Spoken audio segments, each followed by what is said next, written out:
Olá pessoal, bem-vindos ao nosso giro semanal sobre o mercado financeiro. Semana de decisão de taxa de juros ao redor do mundo. E o tom mais brando dos bancos centrais animou os investidores, fazendo com que as bolsas batessem recordes de rentabilidade ao longo dessa semana. Principalmente, o tom mais brando de Jerome Powell, presidente do Banco Central dos Estados Unidos, foi quem levou a esse verdadeiro rally de Natal. As bolsas ao redor do mundo bateram recordes, inclusive aqui o nosso Ibovespa. Começando com os Estados Unidos, o Banco Central de lá decidiu manter sua taxa básica de juros em um patamar entre 5,25% e 5,5%. Mas o que animou os investidores foi o comunicado e o discurso de Jerome Powell logo após a reunião. Ele anunciou que o Banco Central dos Estados Unidos enxerga que a batalha contra a inflação está muito próxima de ser ganha. Além disso, já preveu o início do ciclo de corte de juros por lá para o ano que vem, com uma expectativa de pelo menos 3 cortes de juros em 2024 nos Estados Unidos. Essa perspectiva de que os Estados Unidos vai começar a baixar a sua taxa básica de juros acabou animando os investidores ao redor do mundo.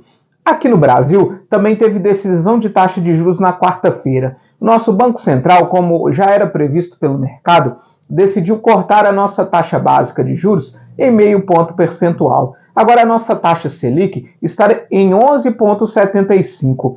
E apesar de o comunicado do Banco Central ter sido considerado um pouco cauteloso ao prever a continuidade do ciclo de cortes em meio ponto percentual, havia expectativa do mercado de que com essa melhora no cenário dos Estados Unidos, por aqui nós tivéssemos uma aceleração do ritmo de corte, mas o Banco Central não deu essa indicação. O nosso Copom diz que vai continuar cortando juros no ritmo de meio ponto percentual. Já na Europa, o tom foi um pouco mais cauteloso. Por lá, o Banco Central também decidiu manter a taxa básica de juros inalterada em 4%. Porém, Christine Lagarde, que é a presidente do Banco Central da zona do euro, disse que ainda não pode prever o início do ciclo de corte lá na Europa, de que não existe ainda uma perspectiva de iniciar esse ciclo de corte já no ano que vem. É o mesmo caso do Banco Central da Inglaterra, que também decidiu manter sua taxa básica de juros inalterada. Lá os juros estão em 5,25% ao ano, mas também adotou um tom cauteloso e disse que não prevê, por agora, o início do ciclo de cortes na Inglaterra. O nosso Ibovespa renovou a sua máxima histórica. Chegou aí, ao longo do dia, bater a marca acima dos 131 mil pontos e fecha essa semana com uma alta de 2,44%. Mesmo havendo aí um pequeno ajuste na sexta-feira, uma realização de lucros, ela ainda encerra essa semana em forte alta. O dólar, por outro lado, fecha em leve alta de 0,11%, cotado aos R$ 4,94.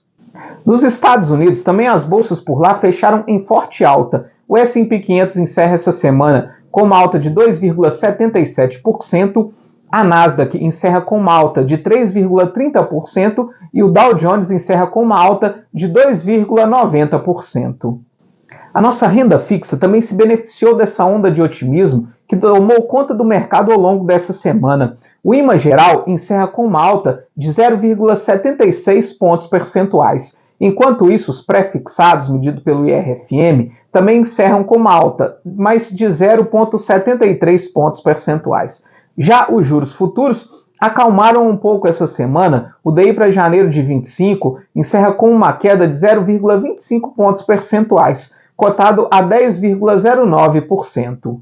O tom mais cauteloso do Banco Central da zona do euro fez com que a bolsa por lá fechasse com uma alta um pouco menor. O Stoxx 600 encerra essa semana com uma alta de 0,87%.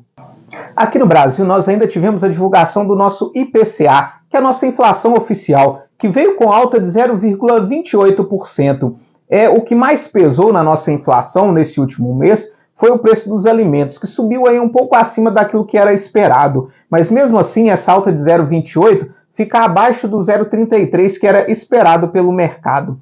O nosso Congresso Nacional também entrou aí em modo intensivo essa semana, aprovando diversas medidas, entre elas a reforma tributária, que promete aí simplificar o tão complexo sistema tributário brasileiro, que tinha já sido aprovado na Câmara, sofreu modificações no Senado e voltou para a Câmara para ser apreciada novamente.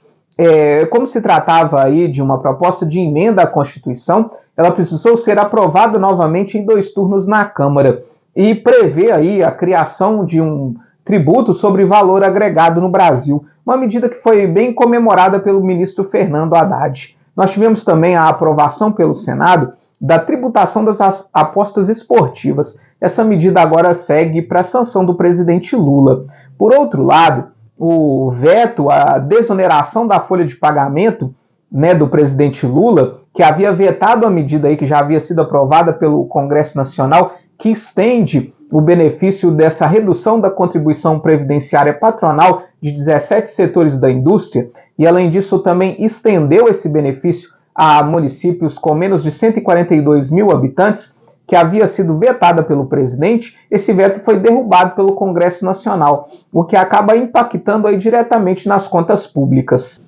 Outra notícia que animou os investidores veio da China. O Banco Central chinês anunciou aí uma injeção de cerca de 200 bilhões de dólares na economia, visando aí estimular principalmente a sua indústria de infraestrutura e imobiliária. Essa foi a maior injeção de dinheiro na história do Banco Central chinês.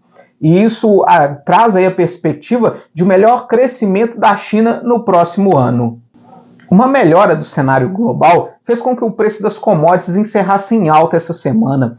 O preço do petróleo subiu 1,37%, com o barril Brent, referência para a Petrobras, cotado a $76,78, depois aí de uma série de semanas em que o petróleo apresentava queda. O minério de ferro também subiu 1,10%, com a tonelada cotado aos $137,50. Falando agora da América do Sul, Guiana e Venezuela assinaram um acordo para o não uso de força na questão que envolve a disputa territorial da região conhecida como Essequibo, acalmando um pouco a tensão na região. E na Argentina, Javier Milei anunciou aí as suas primeiras medidas. O seu plano econômico, que inclui aí uma série de corte de gastos, corte de subsídios ao transporte e à energia, e também a redução do número de ministérios pela metade, suspendeu toda a verba de publicidade do governo durante um ano. E o ministro da Economia da Argentina, Luiz Caputo, anunciou que o déficit fiscal é o grande problema da Argentina, é a causa, por exemplo, da hiperinflação e que deve ser atacado com firmeza. Javier Milei declarou de que a situação na Argentina ainda vai piorar muito antes de melhorar e de que a Argentina passará por tempos difíceis até conseguir estabilizar a sua economia.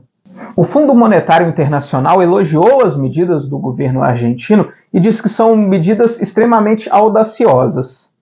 Para a semana que vem, nós temos a divulgação da inflação e do PIB do terceiro trimestre dos Estados Unidos. Aqui no Brasil, nós temos a divulgação da última ata do Copom. Fica a expectativa também pelo funcionamento do Congresso Nacional nessa última semana, aí, antes do recesso das festas de final de ano. E se ele vai continuar esse ritmo intenso de votações, como foi na última semana. E também qual vai ser a medida do ministro da Economia, Fernando Haddad, em relação à derrubada do veto da desoneração da folha de pagamento. O Fernando Haddad disse que essa lei, essa medida, ela é inconstitucional e fere a reforma da Previdência e prometeu levar a questão aí ao Supremo Tribunal Federal. Muito obrigado e até a próxima semana.